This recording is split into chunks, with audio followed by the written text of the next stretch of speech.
बसंत जमी व्यवहार देखाइला से बहुत मानसिक आघात पाई मुझे भी कल्पना कर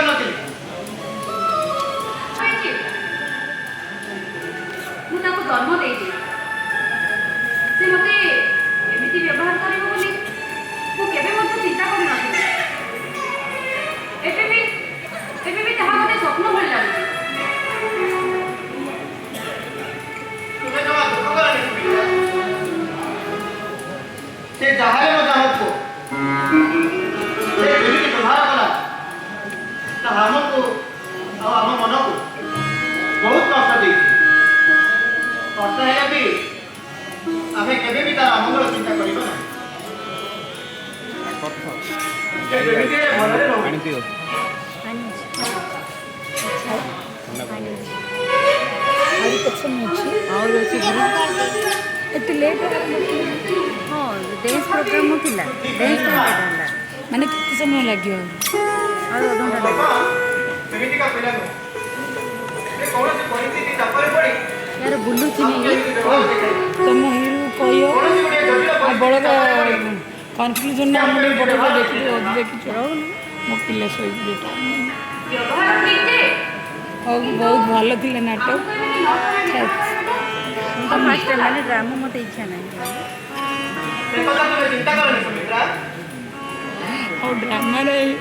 हीरोटा सेते मन नहीं देखछ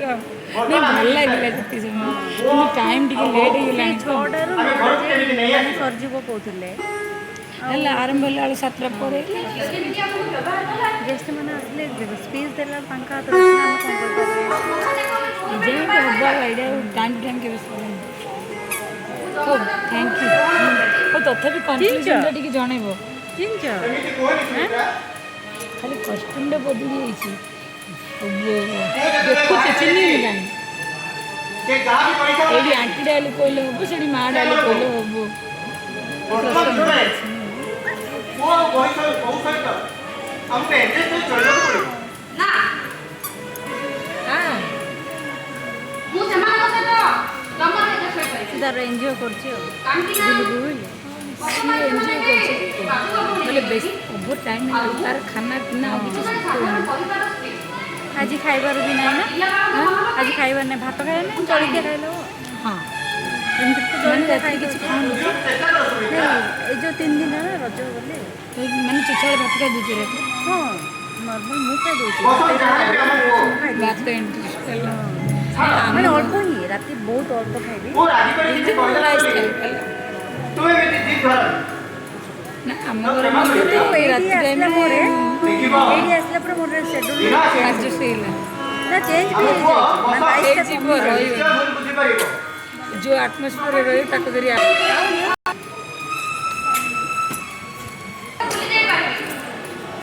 किंतु भलो भाई को हम जो कथा देथिले ताको जो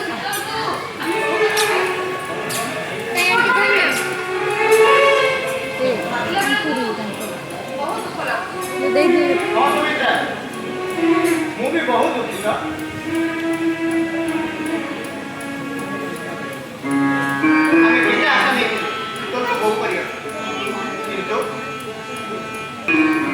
सिद्धन यदि एक कथा जानिबो ता मनर अवस्था कोन हेबो मते भाबिला बेले बहुत दुख लागे ए सतारे भांगी पड़ी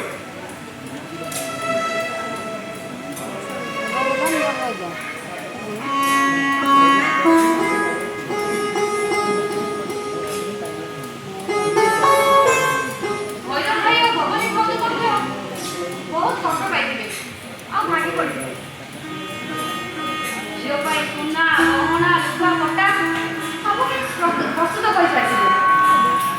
मनरे बड़ अभिलाष झील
ଭାଙ୍ଗିଗଲା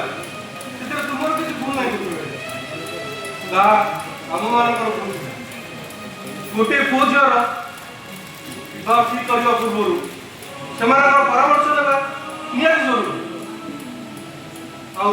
ତାଙ୍କ ବିନା ପରାମର୍ଶରେ ସେମାନଙ୍କର ବିବାହ ଠିକ୍ କରିବାଟା ଠିକ୍ ନଥିଲା ହଁ ଭୈରବ ଭାଇ ତୁମେ ଠିକ୍ କହିଛ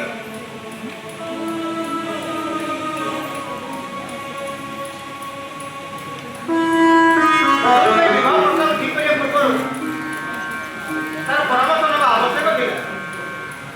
ସେସବୁ କଥା ଛାଡ଼ନ୍ତୁ ଭାଇ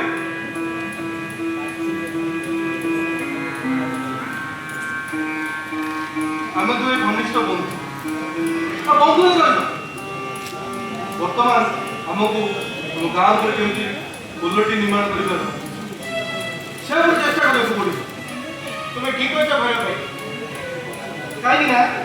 ବସନ୍ତ ଆମର ଏଠି ଜିଲ୍ଲାପାଳ ଅଛି ହଁ ତାକୁ ଯଦି ଆମେ ଅନୁରୋଧ କରିବା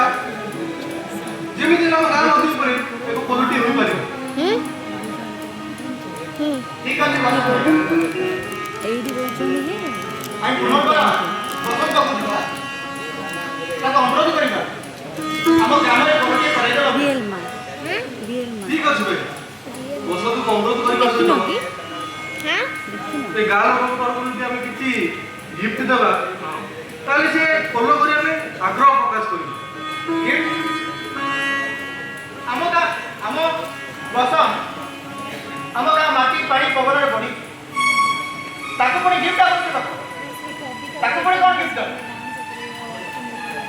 ବସନ୍ତ ସିନା ଆମ ଗାଁର ପିଲା କିନ୍ତୁ ସେ ଏବେ ଜଣେ IAS ଅଫିସର ହୋଇଯାଇଛି ତେଣୁ ତାକୁ ଯଦି ଆମେ କିଛି ଗିଫ୍ଟ ନ ଦେବା ତାହେଲେ ଆମ କାମ ଅଧା ରହିଛି କିନ୍ତୁ ନା ନାଇଁ ପିଲାଙ୍କୁ ଦିଅ ଦଉନ ମୁଁ ଧରିଛି ସେ ନା ନା ମୁଁ ଭାବୁଛି ଗୋଟେ ଦମ ଗିଫ୍ଟ ଦେବାଟା ଠିକ୍ ହେବ ତୁମେ ଜାଣିଛ କପି ଭାଇ ମୁଁ ଏ ଗାଁରେ ରାଜନୀତି କରି 50 ବର୍ଷ ଅତିକ୍ରାନ୍ତ ହେଲିଣି ମୁଁ ଅଫିସର ମାନଙ୍କ କଥା ଠିକ୍ ଜାଣିଛି ସେମାନଙ୍କର ପକାଡ଼ି ଗରମ ନହେଲେ ଆମ କାମ ଜମା ଦଉଛନ୍ତି ଗାନ୍ଧୀ ଗୋପବନ୍ଧୁ ଯୁଗ ସରିଗଲାଣି ଭାଇ ଏବେ ସେ ଯୁଗ ଅଲଗା ଥିଲା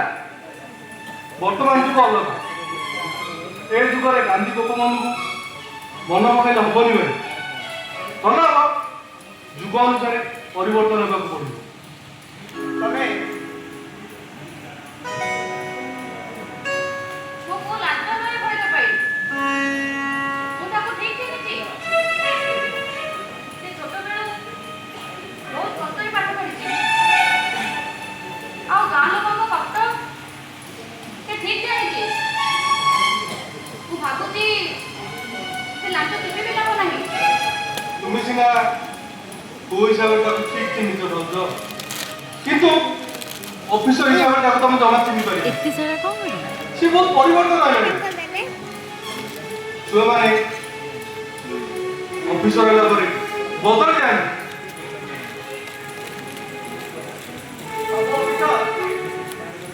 ଲାଞ୍ଚ ନୁହଁ ଭୈରବ ଭାଇ କିଛି ଅଫିସର ମଧ୍ୟ ଏଭଳି ଅଛନ୍ତି ଯାହା ଯୋଗୁଁ এই দেশ ঠিক রূপে চালিছে ମୁଁ ଦୀର୍ଘ 40 ବର୍ଷ ଶିକ୍ଷକତା କରିଛି ଏ ହାତରେ ଅନେକ ଅଫିସରକୁ ତିଆରି କରିଛି ସେଥିରୁ କିଛି ଭଲ ଅଫିସର ହୋଇଛନ୍ତି ତ ଆଉ କିଛି କରପ୍ଟେଡ୍ ଅଫିସର ତିଆରି ହୋଇଛନ୍ତି ସେ କରପ୍ଟେଡ୍ ଅଫିସରମାନଙ୍କୁ ଦେଖିଲେ ବେଳେବେଳେ ମୋ ମନରେ ପ୍ରଶ୍ନ ଉଠେ ମୋ ଶିକ୍ଷା ଧାମରେ କିଛି ତ୍ରୁଟି ରହିଗଲା କି କିନ୍ତୁ ମୋ ପୁଅ ବସନ୍ତ କେବେ ଲାଞ୍ଚ ହୋଇପାରେ ହଁ ଆଉ ମୋ ନୀତି ସବୁବେଳେ ଗାନ୍ଧୀ ଓ ଗୋପବନ୍ଧୁଙ୍କ ଆଦର୍ଶର ଅନୁପ୍ରାଣିତ তুমি সিনা গান্ধী গোপবন্ধু আদর্শর অনুপ্রাণিত কিন্তু আমার পুଅ সে বহুত বদলি গলেনি সে বৈশাখକୁ বিবাহ କରି ବହୁତ ପରିବର୍ତ୍ତନ ହୋଇଯାଇଛି ତୁମେ ଠିକ୍ କରିଛ ଭୈରବ ଭାଇ ଏ ଗୋଟେ ଚିଠି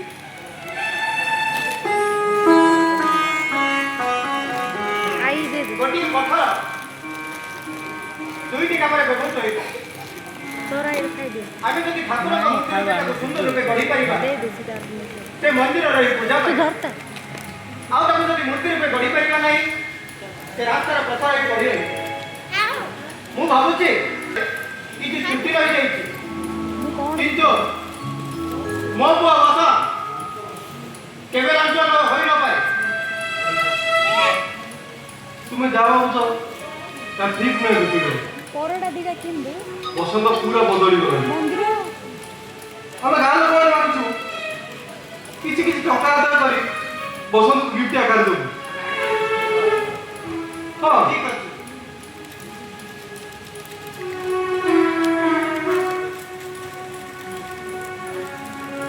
ତମେ ଯାହା ଠିକ ଭାବୁଛ କର। ମୁଁ ଗାଁର ଲୋକ ପାଇଁ ସବୁ କିଛି କରିପାରିବି, କିନ୍ତୁ ମୁଁ ଲାଞ୍ଚ ଦେବା ସପକ୍ଷରେ ନୁହେଁ। ତୁମେ ଦେଖିବ କହିଲ ଭାଇ ମୋ ପୁଅ ବସ କେବେ ମଧ୍ୟ ଲାଞ୍ଚ ଗ୍ରହଣ କରିବ ନାହିଁ। ମୁଁ ଭାବୁଛି ବସନ୍ତ ନିଶ୍ଚୟ ଲାଞ୍ଚ ଗ୍ରହଣ କରିବ। ଦରକାର ପଡ଼ିଲେ ତୁମେ ମଧ୍ୟ ଆମ ସାଙ୍ଗରେ ଚାଲ।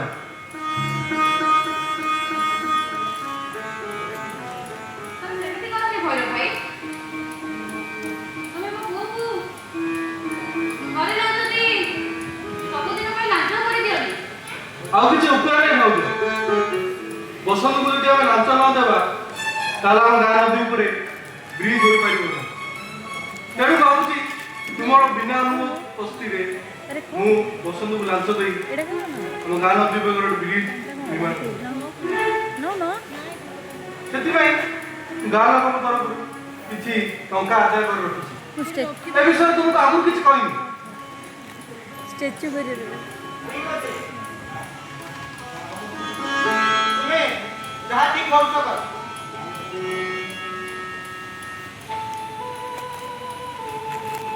ଏ ଗାଁ ଲୋକଙ୍କ ଭଲ ପାଇଁ ମୁଁ ସବୁ କିଛି କରିବା ପାଇଁ ପ୍ରସ୍ତୁତ ଅଛି ଭୈରବ ଭାଇ, କିନ୍ତୁ ଗୋଟିଏ କଥା ମନେ ରଖିବ,